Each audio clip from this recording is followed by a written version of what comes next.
because the Bible talks about the two becoming one. Marriage moments with the island. Yep, we're here.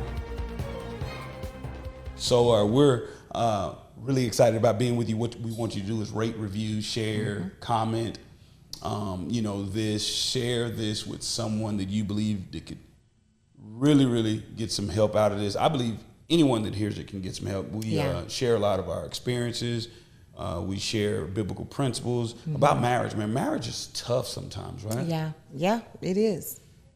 It is very tough sometimes. I think I was looking at Instagram or something, and this gentleman was talking about how marriage is hard because you really, you meet the person, right? And you think you know this person.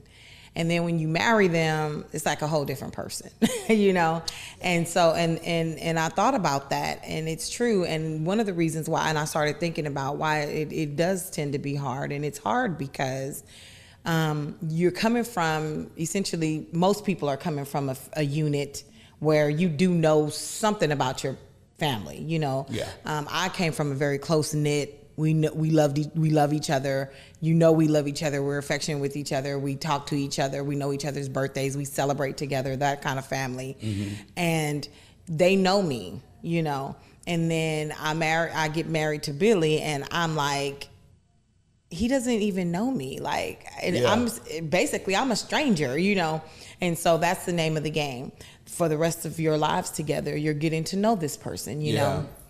And so that can be, that's kind of what makes it hard. Yeah, it can be frustrating, right? It can be. Well, for you and I, we had an amazing time getting to know each other to the degree we could in our dating phase. Yeah, I mean, we dated for a good almost 3 years. Mm-hmm. It was a long distance relationship, so that came with its challenges. But we did have a good chunk of time getting to know one another. But being married to a person is a whole nother level of knowing them. Oh yeah, And so that kind of leads us into what we're going to talk about today. So today we don't really have. I tend to have a planned out talk. But today we're going to kind of freestyle on just our journey because we celebrated 15 years of marriage. We've been together 18 years. We've been married 15 of those years. We celebrated that last month in when was that? June. Not last month, the month before last, in June. And I was just thinking, we have come a long way in our marriage. Yeah. And we have come a long way. We are pastors. We have a church, and we have a recovery home that helps men who struggle with addiction. And we built that from the ground up. Yeah, well, once you said we built it, obviously the Lord builds the house. Yeah.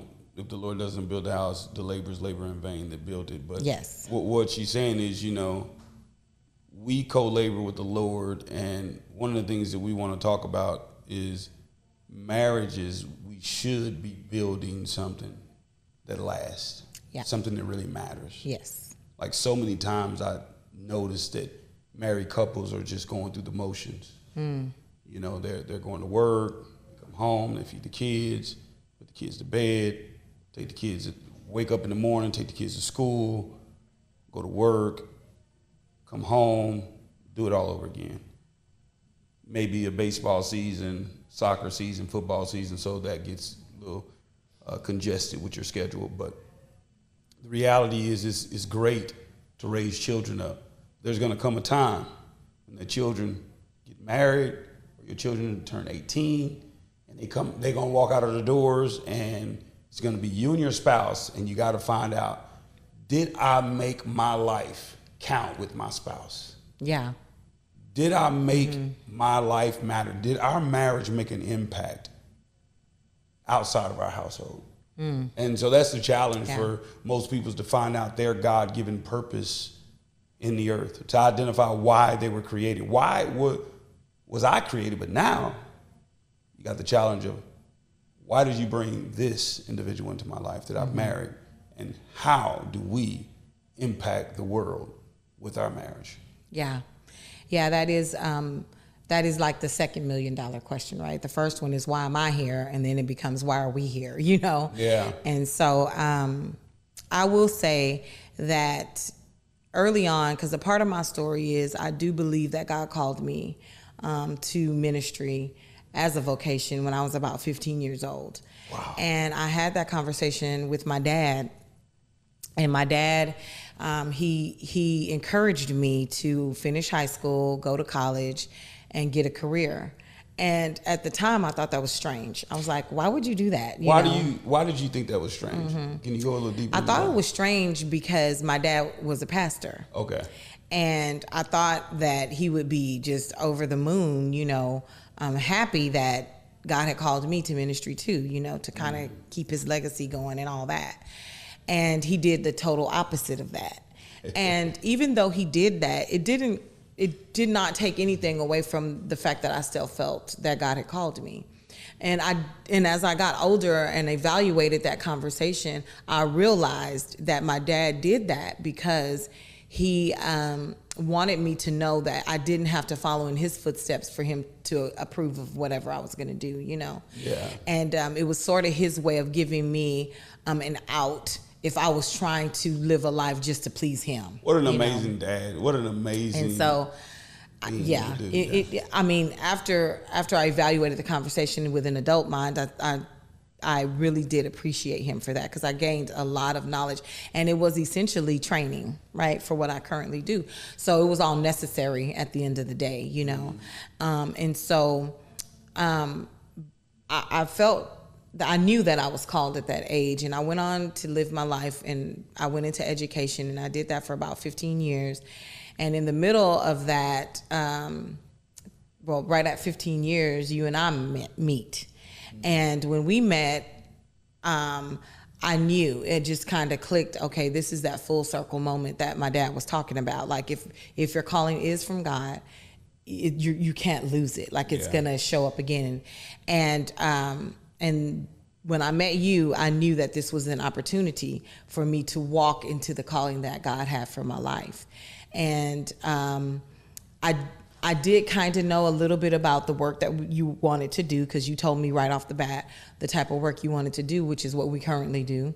And which is we help addicts and we help people that struggle and just everybody that needs help, we try to help. Yeah, ministry. Ministry, right. Serving people. Serving people. Mm-hmm. And so so I knew that, okay, this is my moment, and I just asked the Lord to make me brave and give me the courage to step into it, Mm-hmm. And so then, and that was one aspect of it. And the other aspect of it was, okay, getting busy building this work that God had called us to. Yeah. I want to take a couple of steps back because you said a lot. You said you knew when you met me that was God giving you the opportunity to walk in what you had believed for years. Yeah. That he had created you to do. And I want to talk about how in order for you to effectively be equally yoked and get to a place where you can build something that matters with your spouse is you need to be honest immediately about what you feel God led you to do. Oh, I couldn't agree more. Yeah, you need to be honest about what God has put in your heart because it shouldn't sidetrack them 2 years later. Yeah. 3 years later. You shouldn't, it's unfair. It shouldn't sidetrack them or sideswipe them. That all of a sudden, you come out of the box with, oh yeah, by the way. Yeah. Well, it's not fair. It's not. Clarity is kindness. Absolutely. So if you be clear, you're being kind. Yeah. To your spouse and letting them know. And I felt like, you asked a very, very important question. Date one. And I just wanted to give you a very real answer so you could decide what you want to do. Yeah. After this date, do you want to date me again? Do you want to say, this dude here, it's not for me. I'm in the education field and I have no reason to continue with him because he's on a different page. Yeah. Those type of things are very important. If you're going to build something that lasts, something that matters, it starts with being clear. Yes. in the beginning of why you believe you were created. Yeah. It's just not fair to be dragging someone along, because I know a lot of, pastors or friends that their spouse, they really wasn't into it. Yeah. And they never let them know from the beginning. They just were wanting to date, and then they start dating and end up getting married, and just eventually it became one of those things where, one was frustrated because they really didn't know that this was a part of the deal. And so, I just really suggest if you want to build something that matters, something that lasts with your spouse, start off by being clear and kind with them about what your purpose is. Yeah, I couldn't agree more. I think that that's something that I think it can almost be like a deal breaker for some people. Like, I didn't sign up for this. Like, I am not about to go on any type of journey with you down that road or whatever, so it's super, super important. Now, having said that, now also not going down that journey, maybe the person don't want to do it themselves, but also they don't have to do it ministry or serve alongside you, but no matter what, they'll be affected because of the sacrifice you are making now. Yeah. So now you're taking you away from them, and they may not even want to be signed up for that. Yeah, that's essentially the point. Like, they didn't sign up for that journey. They don't want to participate on. Some people don't want to participate on any level. I've seen where sometimes the person will say, "Well, I don't want to do that, but I won't hinder you from doing that." So that's a thing, Yeah, but it's still difficult. It's still difficult. That's difficult because it is. Because if you start growing in serving the Lord, I've never seen God not challenge you to give more. Yeah.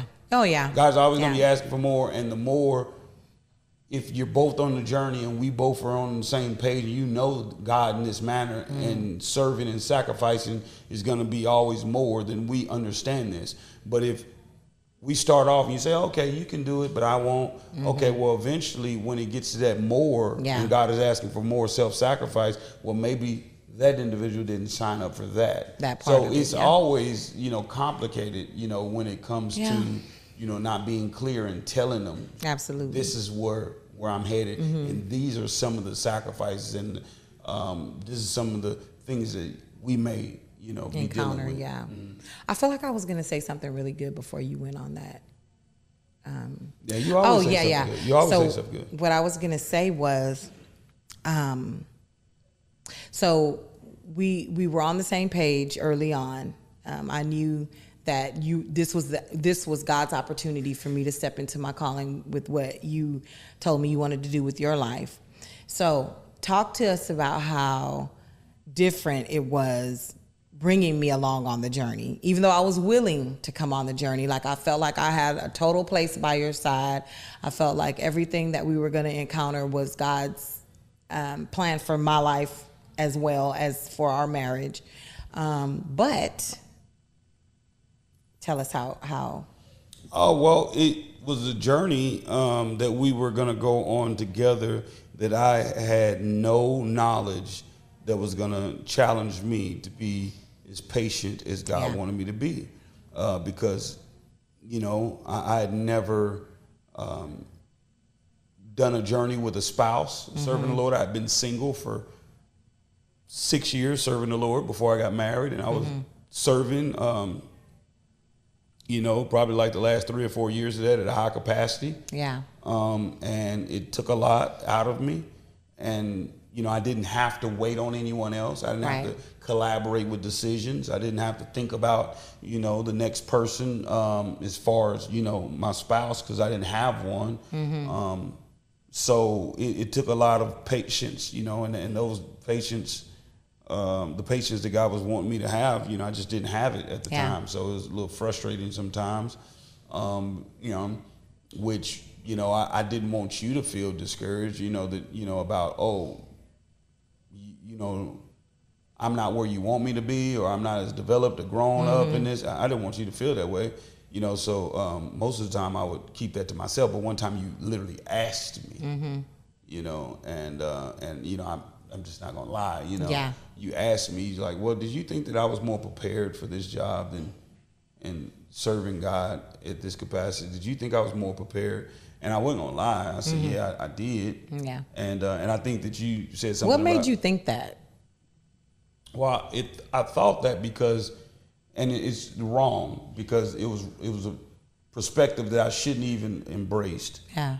But because the type of work we were doing, the ministry we were doing, because we literally lived in a house with addicts for about 6-7 years, me and her, and I would teach them the Word of God, and she would encourage and build up and strengthen and sing and cook and doing the book. She did a lot, bookkeeping. She did just a lot. She was cleaning and cooking for, at any given time, 50 to 80 men, you know, when we were in our heyday. And so you came from that background. You grew up like 10, 11 years old, walking around where addicts was living in your house with your dad and your mom, and he was helping them, and your mom was doing what you started doing with me. So I thought you knew, you know, how to work at that level, but you were just, you know, you're just a child in the house. You weren't serving. So automatically I thought like, oh, okay.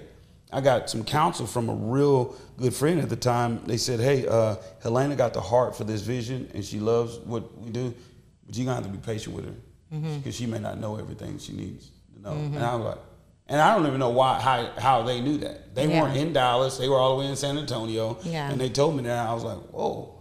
But I never forget that statement, like just be patient with her, like because you know, she loves this work. She loves seeing addicts transformed by the power of Jesus Christ. She loves, that's all she knows. I was like, oh, okay. And in my mind, it's like it registered, like, that's all she really needs.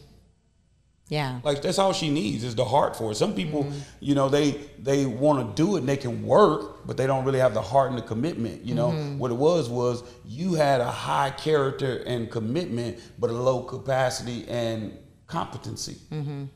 But that's what you know, and so now it's like, obviously it's balanced out where, you know, you got the character, commitment, the competency, the you know, capacity, you have all that. But, yeah, it was a little difficult because, you know, I mean, I've been moving real fast and I always heard a journey alone is faster than a journey with two. Yeah. And I learned that in firsthand. And so, yeah, I had sometimes some internal frustrations, but, you know, it was God working on me as well. Yeah. Yeah. God working on my character and developing me to become more patient, be more kind, be, you know, be selective with my wording and yeah. So God was at work. I think the reason why it's important, I felt like, for you to talk on that is because we're talking about two people who wanted the same thing and who chose to go on the same journey.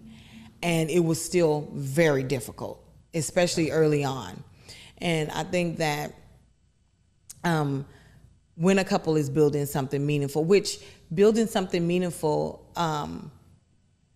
we believe is rooted in God's work, right? In a kingdom effort, in a God agenda. It doesn't necessarily have to look like what we did, of course, obviously, but I think that one of the key phrases that we've always stood on was, you know, being on the same page. Yeah. You know, and that alone is a job, like almost a full-time job, especially early on as you're getting to know your spouse. So I'm saying that to say, don't be discouraged if you're building something with your spouse and it's hard, because what I think sometimes couples don't realize is it's going to be hard. Yeah. Like, factor that in. Being hard is a part of it. Sometimes I hear people say, well, if this was God, it just shouldn't be this hard. Now, don't get me wrong. There are some things that God will put up a blockage. You know, he'll say, hey, no, guardrail that hardcore. But most of the time, just anything that you're going to do that's meaningful, anything that you're going to do that's innovative or creative or any of that, there's going to be it's a hard process. And it's particularly hard when it's you and your spouse, because not only are you trying to build something, but also build something for the outside world, but you're also building something within your own home. Yeah. And that is it's just hard, you know, and that's why I'm so grateful to God for his mercy, for his grace for the journey, because that is what has helped and kept and sustained me during the times where I knew I wasn't measuring up to your standard, which that in and of itself is a whole conversation, because first of all, I never even knew your standard, it was never communicated. And second of all, I can only bring me to the table. So with that, and that's just in general, with anybody, you 9 times out of 10, there's unmet expectations because they're not vocalized. Yeah. Yeah. I think for us, starting out being a young leader, we opened up a discipleship center to help out people, get discipled out of a drug addiction and gangs. As a young leader, I definitely didn't communicate my expectations as clear as I needed to.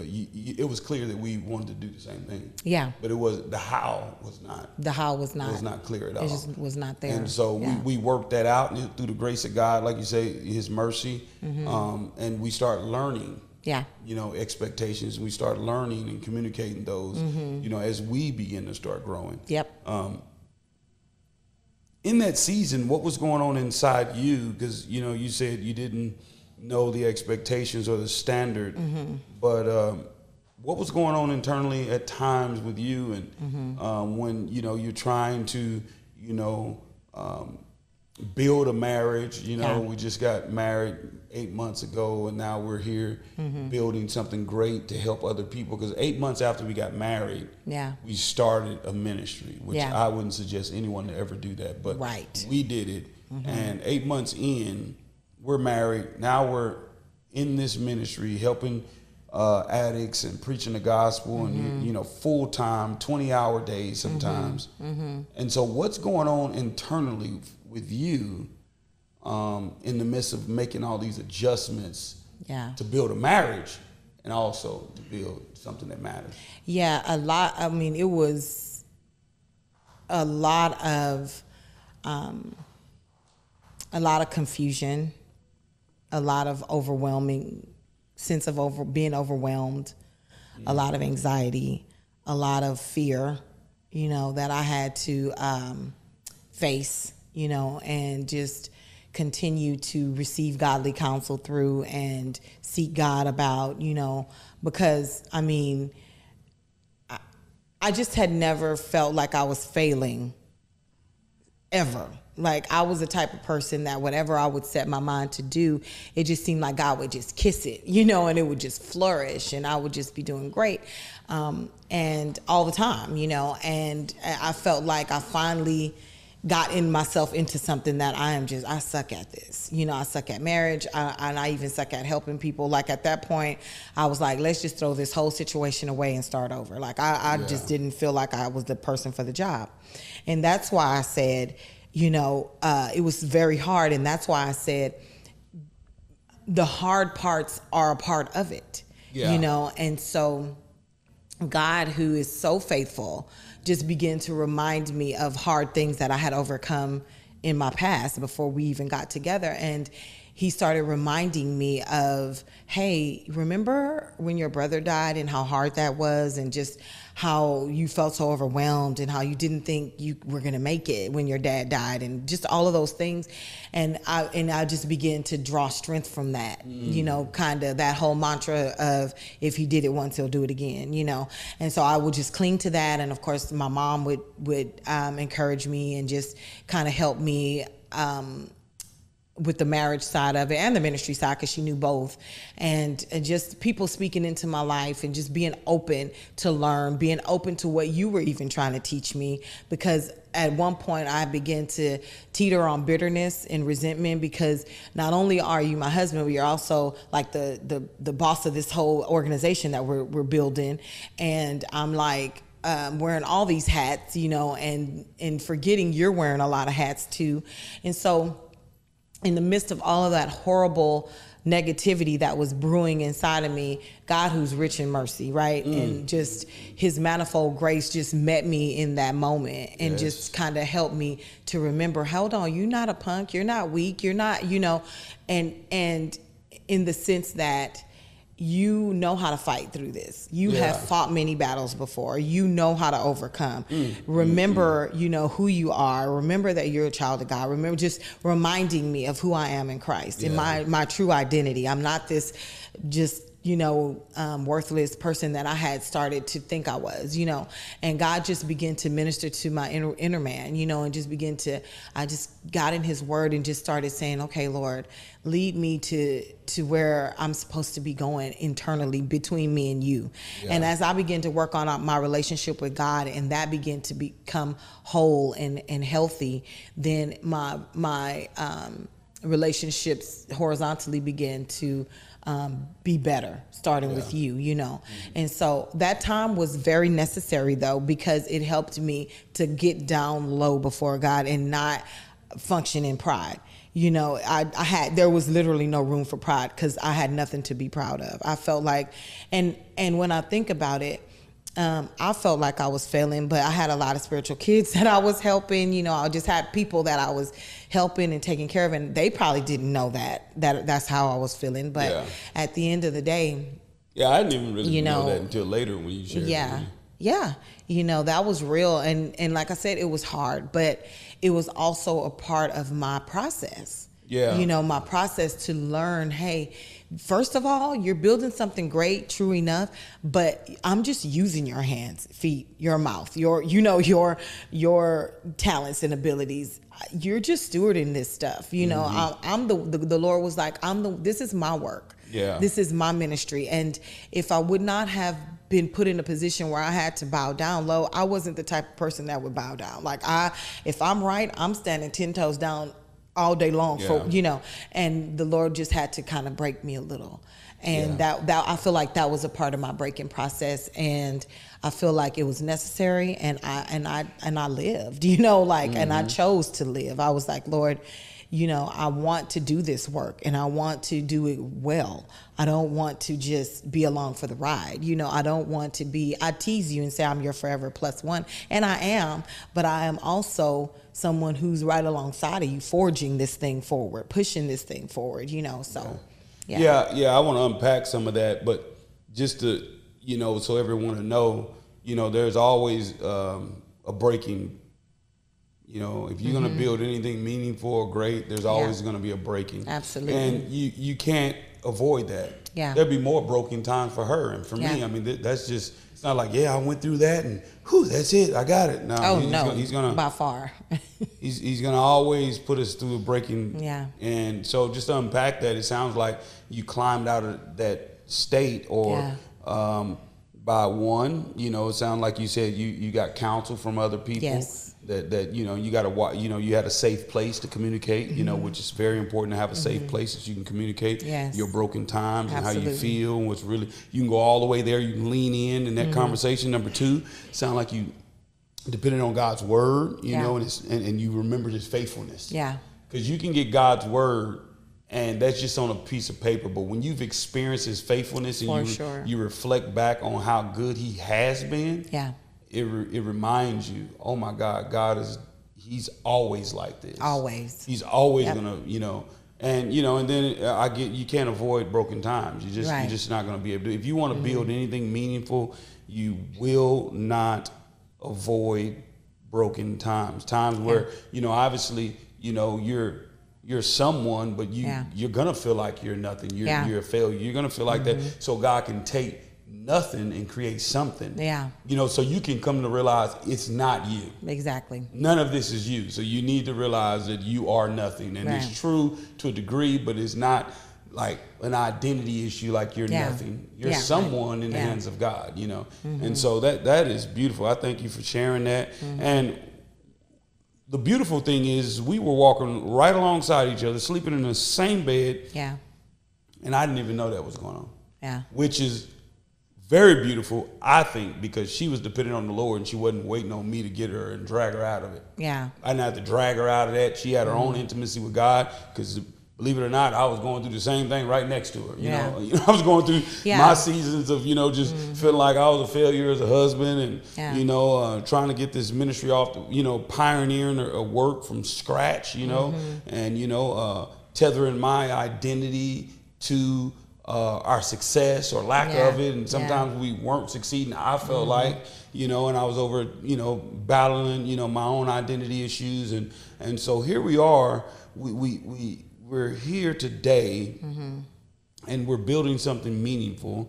And just to give you an update, what happens in our discipleship center is we train people.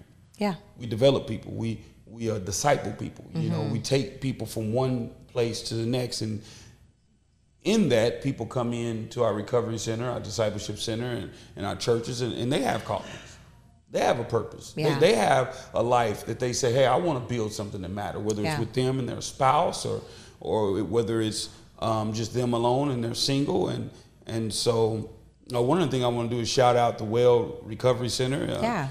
The Well DFW.org is where you can come check us out, or 4419 Hamilton Avenue, Dallas, Texas, or you can call 24 hours a day, 7 days a week, 214-565-5005. If you or anyone have an addiction and you need to break it, call 214-565-5005. It's still flourishing. It's still helping out men. We have a men location right now, and a men's location. We're looking to open up a women's location in the next year and a half or so, and so it's still going forward. It's under the leadership of a beautiful couple, Pastor Matthew Wilson and his beautiful wife Stephanie Wilson. Yeah. But people came in and we began to start discipling. Yeah. And so we're building something that's meaningful. And so next we go and we open up a church. About almost 3 years later. Yeah.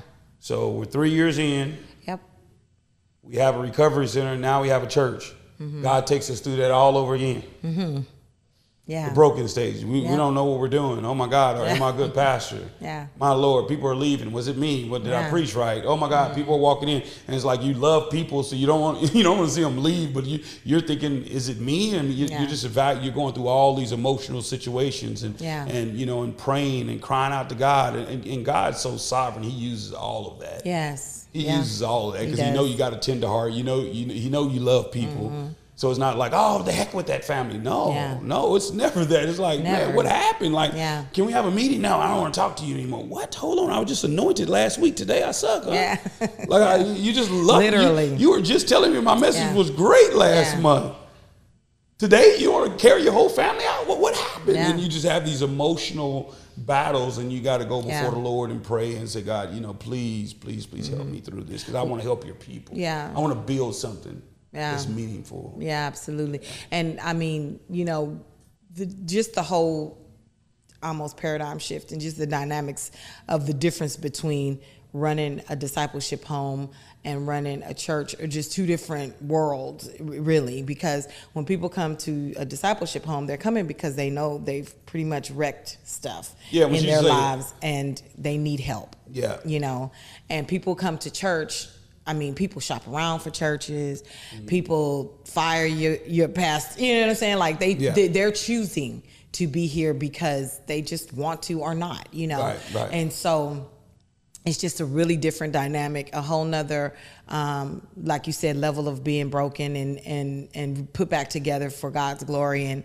And I think that that this journey on quote unquote the church side, this journey has just been just as enriching, just as like hard.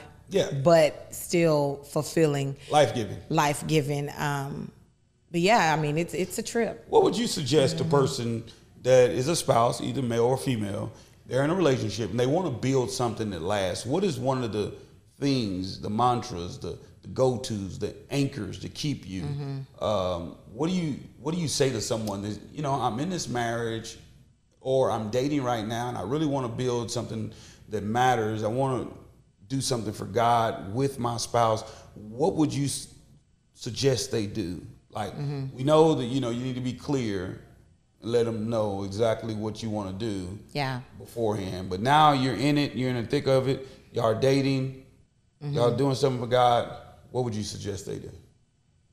I think communicating still is key, because you may want to do something for God. I may want to do something for God, but if you're dating someone, you need to make sure those things align. Okay, we communicate that it's clear, it's aligned now. Oh, okay. So I would say just continue to seek God, right? Keep him in the center of it, and also communicate with one another every step of the way, because there are changes that happen. There are things that work out that don't work out, and you don't want your person to start feeling like they're the reason it didn't work out or something. Yeah. So I would say keep those clear lines of communication with each other open always, because clarity is kindness, like you said. And when you're clear with one another, then you're able to walk in a clear direction. Yeah. So I would say communication is super key. So you say seek God. What would you say? Well, I'm breaking down what you're saying. Seek God, you know, so you can grow. Obviously, seeking God, talking about getting into a church family. You want to be in a church community that's seeking God. You want to be, be a part of a church family. You want to get in God's word personally on your own. You want to, pray and, daily. And then the communication is like, okay, just in case God pivoted or put something else in your heart, y'all can be on the same page. So it sounds like that. That's what you're saying. That's what it sounds like you just said. I mean, just for it to be clear, because seeking God, some people may not, identify what that means in a personal, practical way. But what I would say is not only outside of all that great stuff you just said and the clarity, at the beginning, I would say that no matter what, set your mind, because we know it's going to be difficult. Yeah. Set your mind on there is no arrival place. You just don't get to a place or plateau. Yeah. You don't get on top of the hill and say, yes, we've arrived. You just will not do it. I don't care how long you've been plowing. It's been over 2 decades for me, and I'm still learning. Yeah. I'm still growing. I'm still developing. There's a lot of things God is still working out in my life. I mean, I'm just not even going to act like it's not. I'm not going to act like, oh, I've arrived. I don't know how many times people say this to me. Oh, Pastor, when did you overcome that? I was just talking about this Sunday when I was preaching. I said, what do you mean? What made you think that I don't struggle there? Yeah. Like, what do you think because they slapped that pastor title? I just don't. They slapped the pastor title in front of my name, and now I don't have battles. I don't have wars. I don't have insecurities. I don't have fears. I don't have doubts. No, they're still there. Just don't ever get to a place where you feel as if you've arrived. Just stay hungry. Always be a student. Yeah. Continue to be a learner. Stay open, and always have mentors. Yes. People that are speaking into your life. Always have mentors. That's what I would say. You want to have mentors for different aspects of life. Yeah. Marriage, ministry, finances, legal issues. You want, whatever thing that you're getting into, you want to make sure that you have some type of mentor in that area. Yes, I agree. Those are really good. Those are really good things. Yeah, I mean, it's just something, because if you want to build something that lasts, you're gonna need more than your brain. Yeah. Your brain is not enough. One brain is too low of a number and does not have the capacity to do the great things that God has for you. I agree. One brain will not do it. That's why I don't like when we have team meetings and nobody wants to add any value. Yeah, like what you say, Pastor. I'm like, this is not the time for this, and be super submissive today. You know what I'm saying? We need your brain. We need your ideas. We need your thoughts. We need your innovation. We need this because there's no way my brain is going to be able to, take this to the level that God wants to take it. And so building something great with your life, put it in the comment section. What would you like to build? What do you think God is putting on your heart? That's so beautiful. Yeah. That's a good question. What is God putting on your heart? What is God challenging you to build with your spouse? Well, you may say, well, I'm single. Well, okay. Learn how to plow alone. And then once you do get with someone, be very clear about what you're plowing toward. And it was just so beautiful that God brought someone in my life, Atlanta, that wanted the exact same thing. Yeah. It's unique, very unique. But if you pray and ask the Lord, you'll find the right person at the right time to do the right work for God, and you'll build something that lasts forever and it's meaningful. Impact a lot of people's lives. Anything else you thinking about when it comes to building something that lasts, meaningful, something that matters? I think that I don't know that it goes without saying, but I do want to say that truly only what we do for God lasts. Yeah. So make sure whatever you're building, he's incorporated in there, and at the foundation of it, and he is the one that is ultimately getting the glory out of it, because only what we build for God lasts, Yeah. And so, but building something great with your life, with your marriage, with your family, is really the ultimate. It really is the ultimate thing to advance God's kingdom, to love on people well, to be a source of encouragement and hope for people, is really the highest level of living, And so, and mostly because it takes you outside of you and yours. And anytime you're outside of you and yours, it's selfishness has no way to thrive, And so that helps out on so many levels when you're not being a selfish person. So that's what I would say. I mean, it's just so rewarding, the life that we live and what we get to do for God, and how we get to touch human lives is just phenomenal. I mean, I can't even put words on it most of the time, just the beauty of what God has allowed me to be a part of in my lifetime. And so we just want to encourage you. If you want to build something great, we'll say, communicate. We'll say, get on the same page about it prior to even getting married, right? And if you're already married, communicate with your spouse and see how y'all can navigate through that. Get you some good mentors. Get with people that can advise you and lead you. And then what else did you say, my love? Yeah. Just as we build stuff for God. Because I don't know. I don't remember any of that. I'm not good on recapping, especially when I'm just flowing. Yeah. But the reality, if you want to do something for God, it is the most rewarding and fulfilling thing you would ever do with your spouse.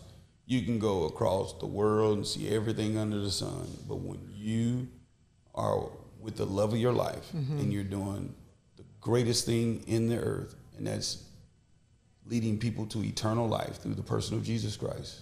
Yeah.